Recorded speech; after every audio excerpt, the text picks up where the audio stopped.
रत्नम स्वामी जी, आपका बहुत बहुत स्वागत है। नमस्कार। तो सर, ये जो बात आ रही है कि एक स्थगित की गई बैठक, क्योंकि ये जो दो बड़े घटक हैं, है ना, वो कह रहे हैं कि वो नहीं आ पाएंगे। तो मैंने जो अभी कहा इंट्रोडक्शन में पूरे, जब कार्यक्रम की शुरुआत की, जब तो आपने वो सुना, तो क्या लगता है कि ये हो नहीं पाएगी? जैसे जिस पर बड़ी मुश्ताक है भारतीय जनता पार्टी और मोदी साहब की, ये लोग कुछ भी करें, ये एक नहीं हो सकते। तो क्या वो स्वच्छता हुआ दिखाई दे रहा है, या कोई जोड़ या तोड़ है कि जिससे ये एकता बनी रहे? देखिए मयूर जी, जो ये निष्कर्ष आपने निकाला, ये निष्कर्ष वो है जो कि बीजेपी चाहती है कि लोग निकालें। अब मैं बहुत बड़ा रहस्योद्घाटन कर रहा हूं आपके सामने जी, और ये आशा करें, और मुझे 99% चांस है कि ये सही होने वाला है। वेस्ट बंगाल के अंदर बीजेपी के सबसे बड़े नेता शुभेंदु अधिकारी, जिसकी वजह से बीजेपी ने वहां पे अच्छी खासी सीटें जीती थीं, वो टीएमसी ज्वाइन करने वाले। ओके। इसका मतलब यह है, ममता बनर्जी के लिए प्रायोरिटी क्या है इस समय? अगर यह बात सच हुई, जिसकी बहुत बड़ी प्रोबेबिलिटी है कि होने वाली है, अगर शुभेंदु अधिकारी टीएमसी ज्वाइन करने वाले हैं, ये एक सनसनीखेज खबर होगी, या ये खबर होगी कि इसको न हैंडल करते हुए ममता बनर्जी दिल्ली चली जाएं।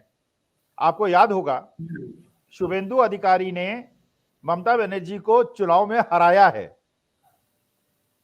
बहुत कम वोटों से हराया है जी। लेकिन शुभेंदु अधिकारी ने हराया है। उनके पिता भी वहां एमपी रहे हैं, वो भी एमपी रहे हैं, उनके भाई भी एमपी रहे हैं, मतलब वो परिवार का वर्चस्व है उस एरिया में। और ये इतनी बड़ी घटना है जिसकी संभावना बहुत ज्यादा है। मैंने अभी ये सूत्र बता रहे हैं, अब ये होगा या नहीं होगा, ये 2-4-6-10 दिन में आपको पता चल जाएगा, लेकिन ये होने वाला है। अब बताइए, अगर ममता बनर्जी ये करने वाली है और इसकी खबर इंडिया गठबंधन के बड़े बड़े नेताओं को है, तो ये उनके लिए खुशखबरी है या खराब खबर है? ये ममता बनर्जी की मजबूरी है। देखिए, दूसरी चीज आप जानते हैं, आप पोजीशन ऑफ पावर से बार्गेन करते हैं। देखिए, पोजीशन ऑफ पावर जो है, मतलब यह है कि अगर दो लोगों के बीच में नेगोशिएशन होता है, मैं थोड़ा टेक्निकल डायरेक्शन में ले जाता हूं, अगर आप उचित समझें और आपके श्रोता उचित समझें। किसी शेयर का प्राइस है मार्केट में 2000 रुपए, ठीक है, और एक बल्क डील होती है। बल्क डील का मतलब 5-10 लाख शेयर खरीदे बेचे जाते हैं जी, और वो शेयर खरीदे जाते हैं 2050 रुपए में या 1950 रुपए में। ये आप सोचिए। अब आप पूछिए, कोई भी पूछेगा कि भाई सेकेंडरी मार्केट में अगर कोई शेयर 2000 रुपए का है, तो बल्क डील में कोई उसको 2050 में क्यों खरीद रहा है, 1950 में क्यों खरीद रहा है कि नहीं? होगा जी। लेकिन ये एक फैक्टर है शेयर मार्केट का। फैक्टर ये है, अगर खरीदने वाले को ये लगता है कि शेयर बढ़ने वाला है, और अगर मैं इतनी ज्यादा बल्क डील में शेयर खरीदूंगा तो ये 2100 में खरीदना पड़ेगा, अगर मैं सेकेंडरी मार्केट से खरीदूंगा तो बेहतर है कि बल्क डील में इसको 2050 में खरीद लो। इसको कहते हैं अपटिक, बल्क डील की अपटिक। डाउनटिक का मतलब होता है, अगर बल्क डील में 1950 का खरीदा जाए, इसका मतलब डाउनटिक है, मार्केट नीचे। तो बल्क डील से हम लोग इंटरप्रेट करते हैं कि अगर सेकेंडरी मार्केट से बल्क डील ज्यादा दाम पे हुई, इसका मतलब अपटिक है, नहीं तो डाउनटिक है। यही पॉलिटिक्स में है। अब पोजीशन ऑफ पावर से कौन बार्गेन करना चाहता है, और ये पॉलिटिक्स में कोई गलत चीज नहीं है, ये पॉलिटिक्स में होता है और होना चाहिए, कोई बड़ी बात नहीं है। अब सवाल यह है कि जब मैं नेगोशिएट करने आऊं तो मैं बार्गेनिंग पोजीशन में हायर पोजीशन में बैठ के डिस्कस करूंगा। अगर मान लीजिए कांग्रेस की एक लैंडस्लाइड विक्ट्री होती 5 स्टेट में, मान लीजिए, इमेजिन कीजिए, तो अखिलेश ये ना करते। लेकिन आज ये महसूस हो गया है, सबको महसूस हो गया है कि 2024 में चुनाव जीतने के लिए, जिसकी 99% संभावना है, मैं अभी भी कह रहा हूं 99% संभावना है, 2024 में मोदी जी के लिए बहुत मुश्किल है। क्यों है? उसका कारण यह है, कर्नाटका जहां पे एक सीट जीती थी कांग्रेस, अब वहां उनकी सरकार है, इसका मतलब 50% सीट जीत सकती है अगर ऐसा रहा। तेलंगाना में पिछली बार 3 सीट जीती थी कांग्रेस, और इस बार जो इलेक्शन का रिजल्ट रहा है उसके हिसाब से उसको कम से कम 12 सीट मिलने वाली हैं। इसका माने 15-20 सीट का एक इंक्रीमेंट जो हुआ वो तेलंगाना और कर्नाटका से हुआ। मध्य प्रदेश, राजस्थान, छत्तीसगढ़ में भी मयूर जी जो विधानसभा में वोटिंग हुई है उसके अनुसार अगर लोकसभा वाइज आप एनालिसिस करें 18 सीटें कांग्रेस की बढ़ रही हैं। इसका मतलब यह है बीजेपी को सत्ता विमुख करने के लिए करीब 30 सीटों की आवश्यकता है और 30 सीटें इन्हीं स्टेट में से बीजेपी की कम हो रही हैं जहां चुनाव हुआ है। इसका मतलब यह है अगर वेस्ट बंगाल के अंदर सीटें जो 18 मिली थी बीजेपी को अगर कम हो, बिहार में कम हो, महाराष्ट्र में कम हो, तो बीजेपी सत्ता में नहीं लौटेगी। तो इस समय जो प्रायोरिटी है वो, और ये देखिए सबको पता है इंडिया अलायंस में जितने लोग भी हैं, चाहे वो अखिलेश हो, चाहे उद्धव ठाकरे हो या शरद पवार हो, या तो वो मोदी जी के साथ चले जाएं या वो इंडिया अलायंस में आ जाएं।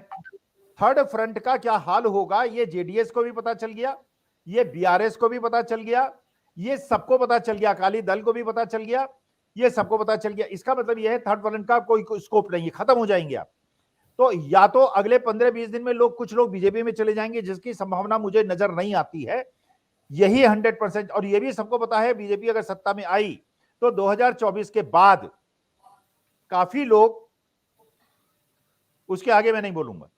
तो बेसिक पॉइंट ये है, अब वो उनका पॉलिटिकल एक्वेन क्या, मैं पॉलिटिशियन तो हूं नहीं, मैं तो अध्यापक हूं, उनको ये स्पष्ट दिख रहा है पुराने राजनीतिज्ञ हैं, मजे हुए राजनीतिज्ञ हैं, या तो वो सेफ हेवन में चले जाएंगे या रिस्क लेकर ऐसी जगह जाएंगे अगर सत्ता में आए तो फिर वो दूसरे लोगों को वहां भेजेंगे जहां उनके जाने की संभावना है। तो मुझे ऐसा लगता है कि ऐसा कुछ नहीं होने वाला है। इंडिया अलायंस जो है उसमें बार्गेनिंग चल रही है, कौन पोजीशन ऑफ पावर से डिस्कस करेगा। इंडिया अलायंस बकायदा बरकरार रहेगी, बल्कि कांग्रेस के 3 स्टेट में चुनाव हारने से और तेलंगाना में जीतने से यह बात स्पष्ट हो गई है, साउथ में बीजेपी खत्म हो गई है। नॉर्थ के अंदर इंडिया अलायंस को सफलता के लिए जो क्षेत्रीय छत्रप हैं उनके साथ थोड़ा झुक के समझौता करना पड़ेगा। केवल ये बार्गेनिंग चल रही है, इंडिया अलायंस कहीं नहीं जाने वाला, ये मुझे ऐसा लगता है। हाँ, पर चलिए मैं आप एक बार, क्योंकि दो तरह के कम से कम 2 दृष्टिकोण होते हैं देखने की चीजों को, ये इस एंगल से भी देख के बात करें अगर कि नहीं कैसे भी करके बना रहेगा इंडिया अलायंस और वो लड़ेगा, तो वो बना रहे। आपने कहा कि पावर ऑफ पोजीशन से सब कुछ होगा कि भाई कौन कितनी सीट का बंटवारा होगा, कौन का किसका हाथ भारी रहेगा, कौन, वो सब ठीक है, वो समझ रहा हूं मैं, पर बना रहे उसके लिए जो जरूरी एलिमेंट लगते हैं आपको, वो क्या एक तरह का वो एक सायुज्य नहीं होना चाहिए, कम से कम एक दूसरे के लिए रिस्पेक्ट, या तो वो एक जो एक थोड़ी उदार दिल या विशाल हृदय वाला जो मामला है, क्या वो जरूरी है, या और क्या चाहिए जिससे ये अलायंस आपका इन लोगों का बना रहे? कौन सी चीज जरूरी होगी इनको जोड़ के रखने में? देखिए ये लोग एस्ट्यूट पॉलिटिशियंस हैं और ये कोई बॉडी लैंग्वेज से और किसने सर कहा और किसने गुड मॉर्निंग कहा और किसने सुबह बात की शाम को बात नहीं की, ये नहीं देखते हैं। ये जमीनी स्तर पे संभावनाएं देखते हैं। अगर इनको समझ में आएगा कि इंडिया अलायंस सत्ता में आ सकता है तो ये जुड़े रहेंगे, और अगर इनको लगेगा कि इंडिया अलायंस सत्ता में नहीं आने वाला है और शरणागत होना आवश्यक है तो शरणागत हो जाएंगे। इनके लिए कोई मॉरल वैल्यूज नहीं है, सोशल वैल्यूज नहीं है, हमारे लिए हैं। हम लोग सिद्धांतों के लिए बातें करते हैं, हमें कोई पॉलिटिकल हमारी ना एम्बिशंस हैं, ना कभी चुनाव लड़ना है, ना कभी चुनाव लड़ेंगे। हम तो केवल वो बातें करते हैं जो राष्ट्र हित में। ये लोग पॉलिटिशियंस हैं। अब अजीत पवार जो है वो चले गए, वो आदमी शिंदे साहब जो कि एक प्रकार से उद्धव ठाकरे का राइट हैंड था, शिवसेना को पूरा, जब उद्धव ठाकरे की तबीयत खराब हुई उन्होंने एकनाथ शिंदे को अपना वारिस मान के पूरी सत्ता उनके हाथ में सौंप दी थी, और उसके बाद उन्होंने उसको धोखा दी। देखिए राजनीति में धोखा वर्ड नहीं होता है, उनको ये जमीनी स्तर पे पता है। लेकिन हाँ ये मैं जानता हूं कांग्रेस के हार का एक कारण ये है बहुत बड़ा, जो मुझे लगता है, आपने बात तो की ओबीसी की और चेहरे प्रेजेंट किए सवर्ण समाज के। जब ये लोग नीतीश कुमार, लालू यादव, अखिलेश यादव, ये लोग सामने आएंगे, ये बैकवर्ड फेसेस हैं। आप अगर बैकवर्ड ओबीसी की बात करते हैं तो बैकवर्ड फेसेस को आगे लाइए। आप ये कहिए कि हम आदिवासियों, दलितों, ओबीसी की राजनीति करते हैं, आपके कहने से और उसे बैकअप न देने से लोग नहीं मानेंगे। जब अखिलेश यादव आएंगे, और अखिलेश यादव देखिए जानते हैं, अगर कांग्रेस अकेले लड़ेगी, बीएसपी अकेले लड़ेगी, अखिलेश अकेले लड़ेंगे, तो बीजेपी को पिछली बार जो एसपी को केवल 5 सीटें मिली थी, इस बार शायद वो भी ना मिले। लेकिन अगर एक प्रकार से माइनॉरिटी वोट को, बैकवर्ड वोट को और दलित वोट को कंसोलिडेट किया जाए, और जिसकी संभावना मुझे बहुत ज्यादा इसलिए लगती है, पहली बार बहन मायावती ने, जो उत्तर प्रदेश की बहुत ही सम्मानित नेता है, उन्होंने ये कहा है कि चुनाव के रिजल्ट्स पे मुझे संशय है और ये बिल्कुल ऐसा निर्णय है जो समझ में नहीं आ रहा। ये बहन जी कह रही हैं, इसका मतलब यह है कि बहन जी ने इंडिकेशन दे दिया है वो किधर जाने वाली हैं।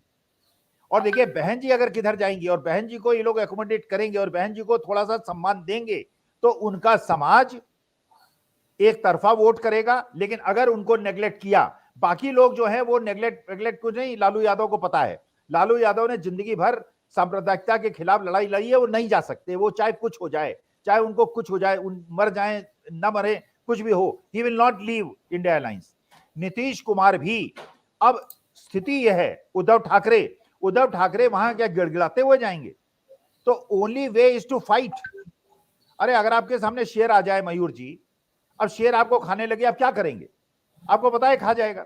अरे लास्ट डिच बैटल होती है, या तो यार कोशिश करो इसे मार दो, नहीं तो ये मार ही देगा, खाई जाएगा। तो अब वो वाली स्थिति है। और ये स्टालिन, ये जितने लोग हैं, ये ऐसे ऐसे लोग हैं जिनके मंत्रियों को जेल भेजा गया है। अरविंद केजरीवाल, सोचिए, क्या अरविंद केजरीवाल ये जानते हैं कि अगर थर्ड फोर्स की तरह लड़ेंगे तो पंजाब दिल्ली के अंदर वो 100% सीट ले आएंगे? कांग्रेस अलग लड़ेगी, अगर आम आदमी पार्टी और कांग्रेस नहीं मिलेंगे तो जरूर बीजेपी जीत जाएगी और ये लोग अमरीश सिसोदिया को और संजय सिंह को बेल नहीं मिलेगी। लेकिन अगर इसकी चांस है कि 50% चांस है, अगर इंडिया अलायंस ये लोग मिलजुल के लड़ेंगे, तो मनीष सिसोदिया, संजय सिंह भी बाहर आएंगे और जितने तमिलनाडु के मंत्री हैं वो भी बाहर आएंगे और सम्मानित जीवन जिएंगे, और जिन्होंने उनको भेजा है वो अंदर चले जाएंगे। तो देखिए, इतना एस्टिट्यूट पॉलिटिशियन को बहुत ज्यादा बॉडी लैंग्वेज और ये सब दिखाने की आवश्यकता नहीं है। जो लोग कल तक दुश्मन थे वो आज दोस्त है, जो आज दोस्त थे वो दुश्मन थे। इनको पॉलिटिक्स से मतलब है, इनको अपने भविष्य और अपने बच्चों को सेटल करने से मतलब है। तो इसलिए बहुत ज्यादा सामंजस्य और ये सब चीजें हम लोग पढ़ते हैं, इनके लिए कोई महत्व नहीं रखता।